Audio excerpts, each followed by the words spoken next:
గతంలో కేసు కూడా అప్లై చేశారు, వాలంటీర్స్ కావచ్చు, వేరే వాళ్ళు కావచ్చు. రీసెంట్గా నేను వైసీపీ వాళ్ళు కూడా ఇదే అంశంగా ఫిర్యాదు చేశాను. పోలీసులు ఎక్కడ స్పందించిన పరిస్థితి లేదు. ఇప్పుడు ఆయన ఉప ముఖ్యమంత్రిగా ఉన్నారు, దీని మీద చర్యలు అలా తీసుకుంటారు. ఇప్పుడు మేమైతే ఇది concern officers chief secretary director general anti corruption బ్యూరోకి అయితే ఈ కంప్లైంట్ పంపించడం జరిగింది. ఒక కాపీ హానరబుల్ చీఫ్ మినిస్టర్ కూడా ఇచ్చున్నాము. దీని మీద ఎలాంటి చర్యలు తీసుకోకపోతే సరైనటువంటి సాక్ష్యాధారాలతోటి ఫర్దర్ కోర్స్ ఆఫ్ యాక్షన్ అనేటువంటిది ఒక లిబరేషన్ కాంగ్రెస్ పార్టీ రాజకీయ పార్టీగా ప్రజల యొక్క మనోభావాలకు అనుగుణంగా, మరీ ముఖ్యంగా పేదలకు సంబంధించినటువంటి ఇంట్రెస్ట్లు ఇక్కడ ఇన్వాల్వ్ అయి ఉన్నాయి కాబట్టి వారి తరపున అయితే మేము తప్పకుండా ఫైట్ చేస్తాం.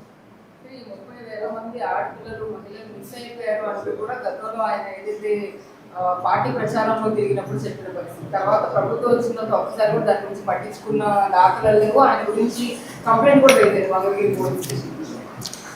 అదే ఇప్పుడు మినిస్టర్స్గా ఈరోజు అంటే మంత్రిగా ఉన్నారు, గతంలో మంత్రిగా లేనప్పుడు ఈ రకమైనటువంటి ఆరోపణ చేశారు. ఏమిటి 30,000 మంది మహిళలు మిస్ అయిపోయారు, అది వాలంటీర్స్ చేస్తున్నారు ఈ పని. అంటే వాలంటీర్స్కి ఇంటింటికి వెళ్ళి వాళ్ళ డేటా సేకరించే యాక్సెస్ ఉంది కాబట్టి ఎవరైతే ఒంటరిగా ఉన్న మహిళలు ఉన్నారో, మగవాళ్ళు లేనటువంటి ఇళ్ళు ఉన్నాయో వాటన్నిటిని కూడా గుర్తించి వాళ్ళ పేర్లన్నీ సేకరించి హ్యూమన్ ట్రాఫికింగ్ చేస్తున్నారు అన్న విషయాన్ని నిఘా వర్గాలు చెప్పాయి. అంటే సెంట్రల్ ఇంటెలిజెన్స్ నిఘా విభాగం చెప్పిందని వారే స్వయంగా చెప్పారు. మరి సెంట్రల్ ఇంటెలిజెన్స్ నిఘా విభాగం మీకు ఆ విషయం ఇచ్చుంటే ఎందుకు సంవత్సరం అయిన తర్వాత కూడా ఆ ఇన్ఫర్మేషన్ మీ చేతిలో ఉండి కూడా ఏ వాలంటీర్ ఈ పని చేశారు, ఎక్కడ హ్యూమన్ ట్రాఫికింగ్ జరిగింది, దాని మీద ఎందుకు చర్యలు లేవు? ఇది ప్రజల నుంచి ఎదురవుతున్నటువంటి ప్రశ్న.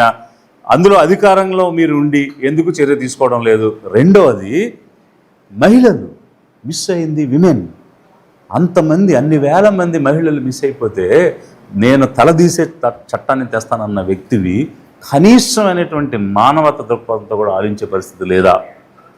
లిబరేషన్ కాంగ్రెస్ పార్టీ ఈ సందర్భంగా ప్రశ్నిస్తోంది. సనాతన ధర్మం గురించి కూడా ఆయన ఎక్కువ ప్రమోట్ చేస్తూ కూడా, అంటే ఆ మతపరమైనటువంటి మాలలు వేసుకుంటూ కూడా బయట తిరుగుతూ ఉంటారు.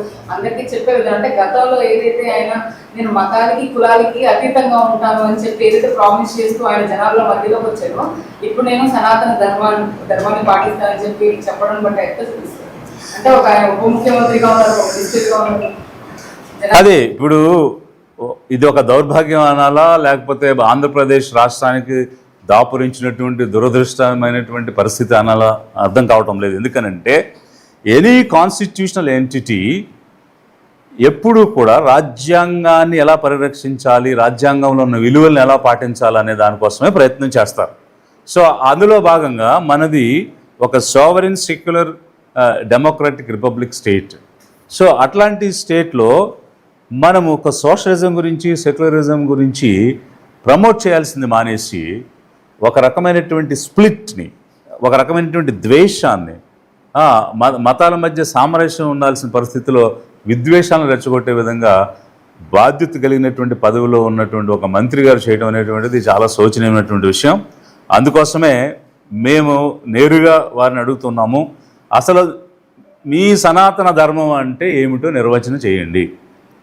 Please define. మీరు చెప్పే సనాతన ధర్మం, మనువు చెప్పిన సనాతన ధర్మం సేమా? ఒకవేళ ఆ రెండు సేమ్ అయితే మాత్రం you cannot talk like that.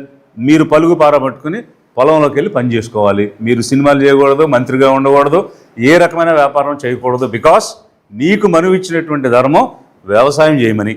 కాపు అంటే వ్యవసాయం చేసేవాడు కాపు అని. మరి ఎవరికైతే ఏ వృత్తి ఇచ్చాడో ఆ వృత్తి చేయాలి, కానీ ఆ వృత్తులన్నీ మానేసేసి మాకు నచ్చిన పని మేము చేస్తాం, కానీ సనాతన ధర్మం మీరు మాత్రం పాటించండి అని ఎదుటి వాళ్ళ మీద రుద్దడానికి, లేకపోతే భర్త చనిపోతే భార్యని ఆ చిత్తులో కాల్చడానికి చెప్తున్నారా ఈ సనాతన ధర్మం? First you define what is ధర్మం. అది చేయకుండా తప్పుదోవ పట్టించే విధంగా, జనాల్ని మభ్యపెట్టి ఏదో మత కలహాలు సృష్టించే విధంగా, వర్టికల్గా స్ప్లిట్ చేసే విధంగా చేయడం అనేటువంటిది కరెక్ట్ కాదు. మీరు మారాలి, సమాజం కోసం, సామరస్యం కోసం మీరు పనిచేయాలని కోరుకుంటున్నాం. సార్, ఇప్పుడు టికెట్స్ రేట్స్ సిస్టమేటిక్గా పెంచలేదని చెప్పి ఓన్ చేసుకొని పెంచారు. అంటే ఈ సినిమా యూనిట్కి, నిర్మాతలకి ఒక లబ్ధి చేకూర్చే ప్రాసెస్ అని మాట్లాడుకోవచ్చు. సో ఇది ఒక అఫీషియల్ అవినీతి అని కూడా మాట్లాడవచ్చు. ఎందుకంటే ఖచ్చితంగా ఒక ప్రోటోకాల్ రేట్లు పెంచాలని గవర్నమెంట్ అప్పీల్ చేసుకోవడం ఆ టీం దాని కన్సర్న్ మంత్రి శాఖ అంతా కలిసి రేట్లు పెంచడం అన్నది అఫీషియల్గా చేస్తారు. ఇప్పుడు మీరు మాట్లాడిన దాంట్లో ఆయనే ఓన్ చేసుకొని ఆయన రేట్లు పెంచేశారంటే అతను ఓన్ టీంకి లబ్ధి చేకూర్చడానికి చేస్తారు. దాన్ని ఎలా తీసుకోవాలి? అదే చెప్తున్నాను.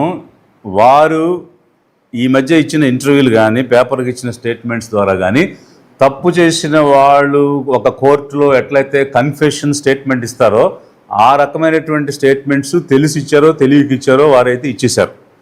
సో ఆ విధంగా ఇవ్వడం వల్ల ఏమైందంటే తాను చేసిన తప్పులు ఆయనే ఒప్పేసుకుంటున్నాడు. ఒక మంత్రిగా ఉండి తాను నటించినటువంటి సినిమాని ప్రమోట్ చేసుకునేటువంటి అవకాశం లేదు. అంతేకాకుండా సినిమా షూటింగ్కి వెళ్ళడానికి గవర్నమెంట్ పర్మిషన్ తీసుకుని వెళ్ళాలి అతను. ఒకవేళ అక్కడ ఎలాంటి రెమ్యూనరేషన్ లేకుండా కేవలం ఒక యాక్టివిటీగా నేను వెళ్ళాలి అనుకుంటే ప్రాపర్గా అప్లికేషన్ పెట్టుకుని వితౌట్ ఎనీ రెమ్యూనరేషన్ ఈ యాక్టివిటీ చేయడానికి గవర్నమెంట్ పర్మిట్ చేస్తుంది అని గవర్నమెంట్ మెషినరీని కానీ దీన్ని కానీ వాడుకోకుండా వెళ్ళాలి.